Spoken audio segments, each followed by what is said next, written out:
સર્વ વૈષ્ણવોને જય શ્રી કૃષ્ણ. આપણે અગાઉ 123ના પાઠમાં શું શીખ્યા હતા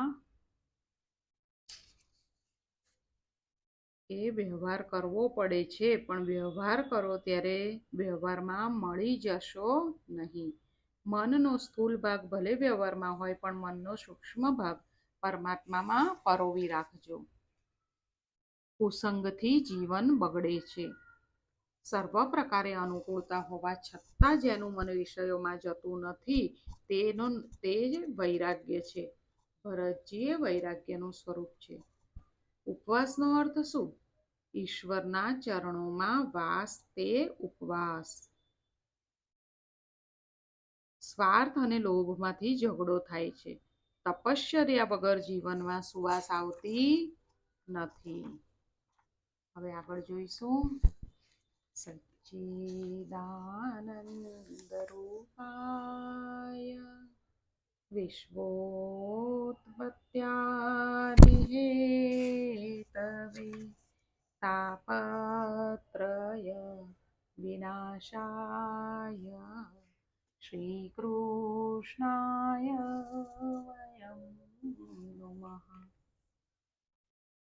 જે જગતની ઉત્પત્તિ, સ્થિતિ અને વિનાશનો હેતુ છે, તથા જે ત્રણેય પ્રકારના તાપોના નાશ કરવાવાળા છે, એવા સચ્ચિદાનંદ સ્વરૂપ ભગવાન શ્રી કૃષ્ણને અમે વંદન કરીએ છીએ. અગાઉ આપણે જોયું કે કૌશલ્યાજીને ખબર પડી કે રામને તો હવે વનવાસ જવું પડશે, તો કૌશલ્યા માએ શું કીધું કે બેટા, તારે વનમાં જવું હોય તો જા, પણ સીતા તો મારી પાસે જ રહેશે. મારો દીકરો ભલે દુઃખી થાય તો વાંધો નહીં,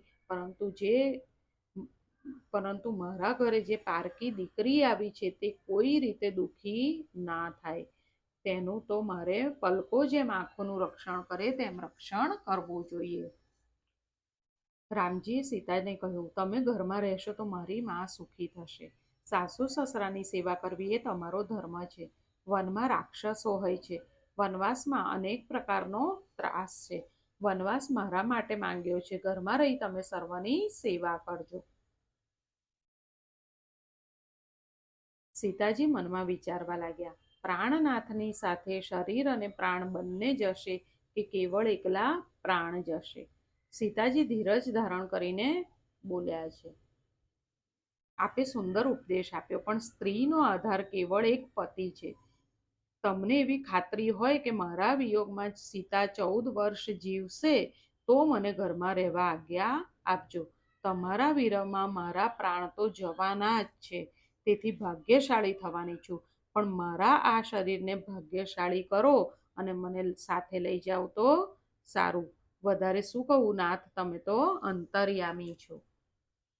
રામચંદ્રજીએ વિચાર્યું, વધારે આગ્રહ કરીશ તો તે પ્રાણ ત્યાગ કરશે, તેથી કહ્યું, દેવી, હું તમને વનમાં લઈ જઈશ.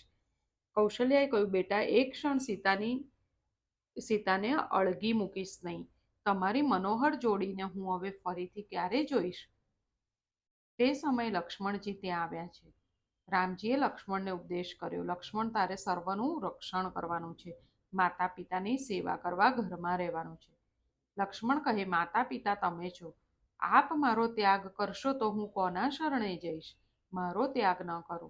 જળ વિના માછલી જીવી શકે, પણ રામ સીતા વગર લક્ષ્મણ ના જીવી શકે. રામજી જાણતા હતા લક્ષ્મણ સીતારામ વગર જીવી શકે નહીં. લક્ષ્મણજીને કહ્યું, તમે મા સુમિત્રાની આજ્ઞા લઈ આવો. લક્ષ્મણજીએ માતાજીને સંક્ષેપમાં કથા કહી સંભળાવી. કઈ તે અયોધ્યા ઉજ્જડ કરી, એવું કોણે કીધું? સુમિત્રાએ. લક્ષ્મણ, તને એકલાને સેવાનો લાભ આપવા રામ વનમાં લઈ જાય છે. અનન્ય ભાવે રામ સીતાની સેવા કરજે. લક્ષ્મણ, મારી તને આજ્ઞા છે. ઉર્મિલા ત્યાં આવ્યા છે. એક શબ્દ પણ બોલ્યા નથી, મનથી વંદન કર્યા છે. ઉર્મિલા એ લક્ષ્મણના પત્ની છે. સીતારામ લક્ષ્મણ દશરથ પાસે આવ્યા છે. વારંવાર દશરથને સમજાવે છે, પિતાજી, ધીરજ ધારણ કરો, હું વનમાં જાઉં છું. મને આજ્ઞા આપો, આશીર્વાદ આપો. તે સમયનું વર્ણન કોણ કરી શકે? કઈ કહે, મેં તને આજ્ઞા કરી છે તે તારા પિતાની આજ્ઞા છે. તારા પિતા તને કાંઈ કહી શકશે નહીં. તે પછી કઈ વલ્કલ વસ્ત્રો લાવ્યા છે. વશિષ્ઠ તે સમયે ત્યાં આવ્યા છે. સીતાએ હાથમાં વલ્કલ વસ્ત્ર લીધું. તે વશિષ્ઠજીએ ખેંચી લીધું છે. કૈકેયીને ઉદ્દેશીને બોલ્યા છે, તે મારી રાજ્યલક્ષ્મી છે. સીતાને રાજ્યલક્ષ્મી કીધી છે કે તે વનવાસ રામને આપ્યો છે, સીતાને નહીં. અયોધ્યાની પ્રજા વ્યાકુળ થઈ છે. રામજીએ કહ્યું, મારા પિતાની સેવા કરો, જે મારા બાપુની સેવા કરશે તે મને વહાલું લાગશે. વશિષ્ઠજી તમારા સૌનું રક્ષણ કરશે. પ્રજાએ કહ્યું, જ્યાં રામ જશે ત્યાં અયોધ્યા જશે. રામ, લક્ષ્મણ, સીતાએ વન તરફ જવા પ્રયાણ કર્યું. કૈકેયી કહે છે કે ગયો પણ અયોધ્યાને ઉજ્જળ કરતો ગયો. જ્યાં મારું તારું એ ભેદ બુદ્ધિ છે ત્યાં ભગવાન બિરાજતા નથી. દશરથ તે પછી મૂર્છામાંથી જાગ્યા. જાણ્યું કે રામ તો ગયા, મારો રામ વનમાં ગયો, હજુ મારા પ્રાણ કેમ જતા નથી? મંત્રીજી, મારો સોનાનો રથ લઈ જાઓ. રામને કહેજો વનમાં ચાલતા જશો નહીં, આ રથમાં બેસીને જાઓ, મારી આજ્ઞા છે. 2-4 દિવસ તેમને વનમાં ફરાવજો અને પછી અયોધ્યા પાછું લઈ આવજો. રામ ન આવે તો સીતાજીને જરૂર લઈ આવજો. મંત્રી સુમંતે આ પ્રમાણે આજ્ઞા કરી. મંત્રી રથ લઈને રામજી પાસે આવ્યા છે. કહ્યું કે તમારા પિતાજીની આજ્ઞા છે કે રામ ચાલતો વનમાં ન જાય. તમસા નદીના કિનારે આવ્યા છે, ત્યાં મુકામ કર્યો છે. અયોધ્યાની પ્રજા સૂતેલી છે, મધ્યરાત્રિનો સમય થયો. રામે કહ્યું, મંત્રીજી બધા સૂતા છે, એવી રીતે રથ ચલાવો કે કોઈ જાગે નહીં. ભગવાન શંકરને પ્રણામ કરી રામચંદ્રજીએ ત્યાંથી રથથી આગળ પ્રયાણ કર્યું. પ્રાતઃકાળમાં શૃંગવેરપુર પાસે રથ આવ્યો છે. અત્રે પ્રજાજનો જાગ્યા. રામજીને જોયા નહીં, તેથી વિલાપ કરવા લાગ્યા. શૃંગવેરપુરમાં રાજાને ખબર પડી કે સીતારામ પધાર્યા છે. ગુહક ત્યાં આવ્યા છે. પ્રભુએ ગુહકને અપનાવ્યો છે. ગુહકે કહ્યું, રાજ્ય તમારું છે, મારે ત્યાં તમે રહો, ગામમાં પધારો. રામજીએ કહ્યું, મારે કોઈ ગામમાં 14 વર્ષ સુધી પ્રવેશ કરવો નથી. એક દિવસ વ્રત કર્યું છે, બીજા દિવસે ફળાહાર કર્યો છે. રામચંદ્રજી મંત્રીને કહે છે, હવે આપ અયોધ્યા પધારો. વિપત્તિના સમયે મહાપુરુષો ધૈર્ય છોડતા નથી. મંત્રીજી, પિતાજીને પ્રણામ કહેજો. સુમંતજી કહે છે, સીતાજીને તો મોકલો. સીતાજી આવશે તો દશરથને કાંઈક અવલંબન મળશે. સીતાજી જવાબ આપ્યો છે, મેં જનકપુરી અને અયોધ્યાનો વૈભવ જોયો છે. મારા પતિ જ્યાં હોય ત્યાં મારે રહેવાનું હોય. સુમંત ત્યાંથી વિદાય થયા છે. ગુહક રાજાને કહ્યું કે વડનું દૂધ મંગાવો. વડનું દૂધ મંગાવ્યું છે. રામજીના વાળ સુંદર હતા, તે દૂધથી વાળની જટા બનાવી છે. રઘુનાથજી તપસ્વી થયા છે. ગુહકથી આ દ્રશ્ય જોવાતું નથી. મૂર્છા ખાઈને જમીન ઉપર પડે છે. ગંગાજીના સામા કિનારે જવાનું હતું. ગંગા કિનારે આવ્યા છે. ત્યાં એક કેવટ હતો. લક્ષ્મણજી તેને બોલાવે છે અને પૂછે છે કે અમને સામે પાર લઈ જઈશ? કેવટ નાવમાંથી જ કહે છે કે હું તમારો મર્મ જાણું છું. લક્ષ્મણ પૂછે છે, ભાઈ તું શું જાણે છે? કેવટ ઉત્તર આપે છે, રામજીના ચરણમાં એવી શક્તિ છે કે તેમની ચરણરજના સ્પર્શથી પથ્થરની ઋષિ પત્ની બની જાય છે. ત્યારે મારી નાવડી તો લાકડાની છે. રામજીના ચરણના સ્પર્શથી અગર તે ઋષિ પત્ની બની જાય તો હું મારા કુટુંબનું ભરણ પોષણ કેવી રીતે કરું? તમને મારી નાવડીમાં બેસવાની જરૂર હોય તો મને રામચંદ્રજીને એવી આજ્ઞા કરે. શું કીધું કે તમને અગર મારી નાવડીમાં બેસવું હોય તો રામચંદ્રજી મને એવી આજ્ઞા કરે કે મારા ચરણ પખાડ. હું મારા હાથે રામજીના ચરણ પખાડીશ. રામચંદ્રજીના ચરણ ધોઈને પછી હું તેમને નાવમાં બેસવા દઈશ. કેવટના પ્રેમ ભર્યા વચનો સાંભળી રઘુનાથજી પ્રસન્ન થયા છે. રઘુનાથજીએ તેને બોલાવ્યો છે. કેવટ લાકડાની કથરોટ લઈ આવ્યો. કહે કે મારી ભાવના છે કે મારા હાથે તમારા ચરણ પખાડું. રામજી મનોમન વિચાર કરે છે કે ચરણોનો માલિક તો 2 તરફ ઊભા છે, આ ત્રીજો ક્યાંથી થયો? એટલે સીતાજી વામ ચરણની સેવા કરતા હતા અને લક્ષ્મણજી જમણા ચરણની સેવા કરતા હતા, તો આ ત્રીજો ક્યાંથી આવ્યો? એમ વશિષ્ઠજીએ નિર્ણય કર્યો હતો, મારો લક્ષ્મણ નિર્વિકાર છે, વામ ચરણની સેવા સીતાજી કરશે અને દક્ષિણ ચરણની સેવા લક્ષ્મણજી કરશે. આજે કેવટ બંને ચરણોની સેવા માંગે છે. કેવટ ગંગાજળ લઈને આવીને ધીરે ધીરે ચરણ પખાળે છે. ભાગ્યશાળી છે, પરમાત્માના ચરણ પખાળે છે. કેવટ જોરથી ચરણો ઘસવા લાગ્યો. મારી ઈચ્છા પૂર્ણ કરો, મારી ઈચ્છા પૂર્ણ કરવા દો. આ કેવટ કોણ છે ખબર છે? આ કેવટ પૂર્વજન્મમાં ક્ષીર સમુદ્રમાં કાચબો હતો. તેને નારાયણની ચરણ સેવા કરવી હતી, તો તેણે લક્ષ્મીજીએ ના પાડી દીધી અને શેષજીએ પણ ના પાડી દીધી. આજે તો લક્ષ્મીજી સીતા થઈને ઊભા છે અને શેષજી લક્ષ્મણ થયા છે. તે વખતે તમે બંને મને ચરણ સેવા કરવા દેતા ન હતા. આજે તમે બંને ઊભા છો અને હું સેવા કરું છું. કેવટ રામ લક્ષ્મણને ગંગાજીના કિનારે ઉતારે છે. કેવટે સાષ્ટાંગ પ્રણામ કર્યા છે. રામજીને ઈચ્છા થઈ કેવટને કંઈ આપું, પણ આજે કેવટને શું આપું? મારી પાસે તો કાંઈ નથી. સીતાજી સમજી ગયા. માતાજીએ અંગૂઠી ઉતારી રામજીને આપી છે. રઘુનાથજી અંગૂઠી કેવટને આપવા જાય છે. તને મજૂરી તરીકે નહીં, સેવા તરીકે આપીએ છીએ. કેવટે જવાબ આપ્યો, મારી પ્રતિજ્ઞા છે સાધુ સંતને વગર પૈસે સામે પાર ઉતારવા. એટલે કેવટ ના પાડે છે.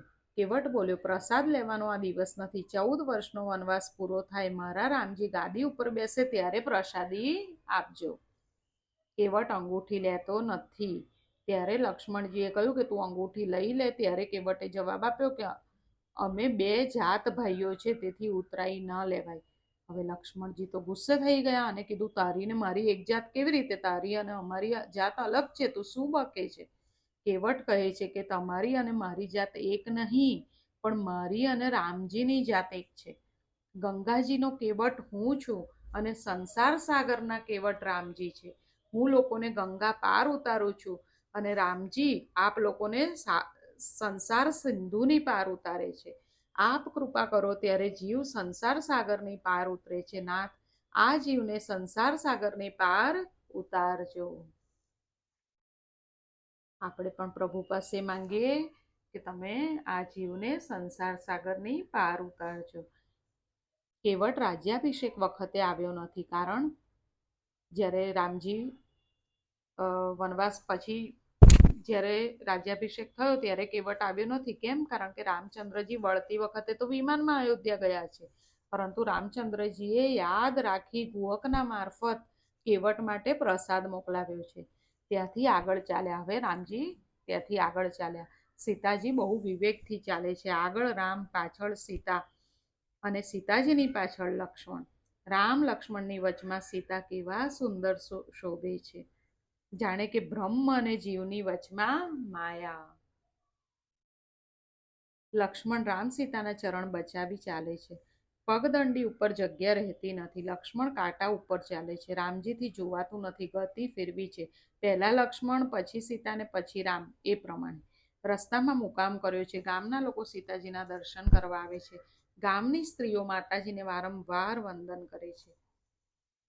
ગામજનો કહે છે, આ 2 બાળકોને વનમાં મોકલ્યા, કઈ તને શરમ ન આવી? ગામની સ્ત્રીઓ સીતાજીને પૂછે છે, આ 2માં તમારા કોણ છે? સીતાજીએ કહ્યું, જે ગોરા ગોરા છે તે મારા દિયર છે. રામજીનો પરિચય આપ્યો નથી, કેવળ આંખથી ઈશારો કરે છે. શ્રુતિ પણ પરમાત્માનું વર્ણન વિધિથી નહીં, પરંતુ નિષેધપૂર્વક વર્ણન કરે છે. ન ઇતિ, ન ઇતિ. રામ સીતા દર્ભની પથારી પર સૂતા છે. લક્ષ્મણ ગુહક ચોકી કરે છે. ગુહક કૈકેયીનો તિરસ્કાર કરે છે. તે વખતે લક્ષ્મણ ગુહક રાજાને ઉપદેશ કરે છે, અને જે લક્ષ્મણે ગુહક રાજાને જે ઉપદેશ કર્યો તેને લક્ષ્મણ ગીતા કહે છે. સુખ દુઃખ આપનાર મનુષ્યનું કર્મ છે. લક્ષ્મણજી શું સમજાવે છે ગુહકને? કે સુખ દુઃખ આપનાર મનુષ્યનું કર્મ છે. મનુષ્યને સુખ દુઃખ આપનાર તેનું કર્મ છે. કર્મને આધારે આ સૃષ્ટિ છે. જ્ઞાની મહાત્મા તેથી કોઈને દોષ આપતા નથી. રામ સ્વેચ્છાથી વનમાં આવ્યા છે. સીતારામજીના ચરણારવિંદનું નિત્ય સ્મરણ એ જ પરમાર્થ છે. સુખ દુઃખનું કારણ જે અંદર શોધે તેને સંત કહેવાય. જ્ઞાની પુરુષો સુખ દુઃખનું કારણ બહાર શોધતા નથી. મનુષ્યને સુખ દુઃખ આપનાર આ જગતમાં કોઈ નથી. મને કોઈ સુખ દુઃખ આપે છે એ ખાલી કલ્પના ભ્રામક છે. એવી કલ્પનામાંથી બીજા જીવ પ્રત્યે વેરભાવ જાગશે. આપણને થાય ને, આના લીધે હું દુઃખી થયો, તો એના માટે આપણને વેરભાવ જાગશે. પણ આપણે શાના લીધે દુઃખી થઈએ છીએ? આપણા કર્મથી જ આપણા કર્મનું જ ફળ આપણને મળે છે. સુખ દુઃખ વાસ્તવિક રીતે કોઈ આપતું નથી. સુખ દુઃખ એ મનની કલ્પના છે. સુખ દુઃખ એ કર્મનું કારણ છે. સદા સર્વદા મનને સમજાવવાનું કે તને જે સુખ દુઃખ થાય છે તે તારા કર્મનું ફળ છે. રામ તો પરમાનંદ સ્વરૂપ છે. રામજીનું સ્મરણ કરે તેને દુઃખ થાય નહીં, ઉલટ સુખ થાય. તો રામજીને શું દુઃખ થતું હોય? સુખ દુઃખનું કારણ મારું કર્મ છે, તેમાં કોઈનો દોષ આપવાનો નથી. કૈકેયીના પ્રત્યે રામજીના મનમાં ક્રોધ આવ્યો નહીં. રામજીને કર્મનું બંધન નથી, એ તો કર્મથી પર છે. રામજી પોતાની ઈચ્છાથી પ્રગટ્યા છે. ત્યારે જીવને જે અવતાર મળે છે તે પોતાના કર્મથી મળે છે. ઈશ્વર સ્વેચ્છાથી પ્રગટ થાય છે. પરમાત્મા જ્યારે લીલા કરવા આવે છે ત્યારે કર્મની મર્યાદામાં રહે છે. જગતને આદર્શ બતાવે છે કે હું ઈશ્વર છું, છતાં કર્મની મર્યાદા પાળું છું. આ ભગવાનની લીલા છે. રામ કર્મથી પડ છે, છતાં જગતને બતાવે છે કે હું કર્મના બંધનમાં છું. રામ સ્વેચ્છાથી પ્રગટ થયા છે. જીવ પોતાના કર્મથી જન્મે છે. રામકથા અનેક ગ્રંથોમાં વર્ણવવામાં આવી છે. કૈકેયીએ રામને વનવાસ આપ્યો. કૌશલ્યા માને અતિ દુઃખ થયું છે. રામજીએ માને કહ્યું છે કે મને આ મારા કર્મનું ફળ છે. પૂર્વજન્મમાં મેં કૈકેયીને દુઃખ આપ્યું હતું, તેનું આ ફળ છે. મેં પરશુરામ અવતારમાં જે કર્યું હતું તે રામા અવતારમાં ભોગવવા આવ્યો છું. રામે શું કીધું? કે મેં પરશુરામ અવતારમાં જે કર્મ કર્યું છે તે રામા અવતારમાં ભોગવવા આવ્યો છું. પૂર્વજન્મમાં કૈકેયી રેણુકા હતી, જમદગ્નિ ઋષિની પત્ની અને પરશુરામની મા હતી. એક વખત ચિત્રસેન ગંધર્વ અનેક અપ્સરાઓ સાથે વિહાર કરતો હતો. રેણુકાએ આ જોયું. પરપુરુષનો વિહાર જોતા થોડો વિકાર આવ્યો મનમાં. આ ગંધર્વ કન્યાને કેવું સુખ મળે છે એ મને મળ્યું નહીં. રેણુકાને આવતા વાર લાગી એટલે જમદગ્નિ તો ઋષિ હતા, એમને ખબર પડી ગઈ કે રેણુકાએ મનથી વ્યાભિચાર કર્યો છે. જમદગ્નિને ખોટું લાગ્યું. પરશુરામને કહ્યું કે તારી મા પાપી છે, તેને મારી નાખ. પરશુરામને આજ્ઞા કરી છે, તેથી પરશુરામે પોતાની માને મારી નાખી. રેણુકા માનો શિરચ્છેદ કર્યો. રામજી કૌશલ્યાને સમજાવે છે કે પૂર્વજન્મમાં મેં માને દુઃખ આપ્યું હતું, તેથી આ જન્મમાં મને કૈકેયી માં દુઃખ આપે છે. મહાત્માઓ ત્યાં સુધી કહે છે કે રામા અવતારમાં વાલીને માર્યો તે જ વાલી કૃષ્ણ અવતારમાં પારધી થઈને આવ્યો ને ભગવાનને બાણ મારેલું. કરેલા કર્મનું ફળ ભોગવવું જ પડે છે. આખી રાત લક્ષ્મણજીને અને ગુહક વચ્ચે વાતો થઈ. બ્રહ્મ મુહૂર્તમાં રામજી સ્નાન કરી શિવ પૂજન કરે છે. જીવનમાં કંઈક નિયમ રાખો. જીવનમાં કંઈક નિયમ રાખો. જેના જીવનમાં નિયમ નથી તે પશુ કરતાં પણ અધમ છે. મનુષ્ય જો નિયમ ન રાખે, સંયમ ન રાખે તો તે પશુ કરતાં પણ હલકો છે. રઘુનાથજી આદર્શ બતાવે છે કે હું ઈશ્વર છું, છતાં શિવ પૂજન કરું છું. આજે અહીંયા સુધી રાખીએ. આજે આપણે શું જોયું એ આપણે જોઈ લઈએ. આજે આપણે જોયું કે જ્યાં મારું તારું એવી ભેદ બુદ્ધિ હોય છે ત્યાં ભગવાન બિરાજતા નથી. વિપત્તિના સમયે મહાપુરુષો ધૈર્ય છોડતા નથી. સુખ દુઃખ આપનાર મનુષ્યનું કર્મ છે. મનુષ્યને સુખ દુઃખ આપનાર તેનું જ કર્મ છે. કર્મને આધારે આ સૃષ્ટિ છે. જ્ઞાની મહાત્મા તેથી કોઈને દોષ આપતા નથી. રામ સીતાજીના ચરણારવિંદનું નિત્ય સ્મરણ એ જ પરમાર્થ છે. જે સુખ દુઃખનું કારણ અંદર શોધે છે તે સંત છે. સુખ દુઃખ એ મનની કલ્પના છે. સુખ દુઃખ એ કર્મનું કારણ છે. સદા સર્વદા મનને સમજાવો, તને જે સુખ દુઃખ થાય તે તારા કર્મનું ફળ છે, એવું મનને સમજાવવાનું. એટલે બીજા પ્રત્યે આપણે વેરભાવ જાગે નહીં. પછી બીજું શીખ્યા કે જીવનમાં કંઈક નિયમ રાખો. જેના જીવનમાં નિયમ નથી તે પશુ કરતાં પણ અધમ છે. મનુષ્ય જો નિયમ ન રાખે, સંયમ ન રાખે તો તે પશુ કરતાં પણ હલકો છે. રઘુનાથજી આદર્શ બતાવે છે કે હું ઈશ્વર છું, છતાં શિવ પૂજન કરું છું. આજે અહીંયા સુધી રાખીએ. ફરી જલ્દી મળીએ. સર્વને જય શ્રી કૃષ્ણ.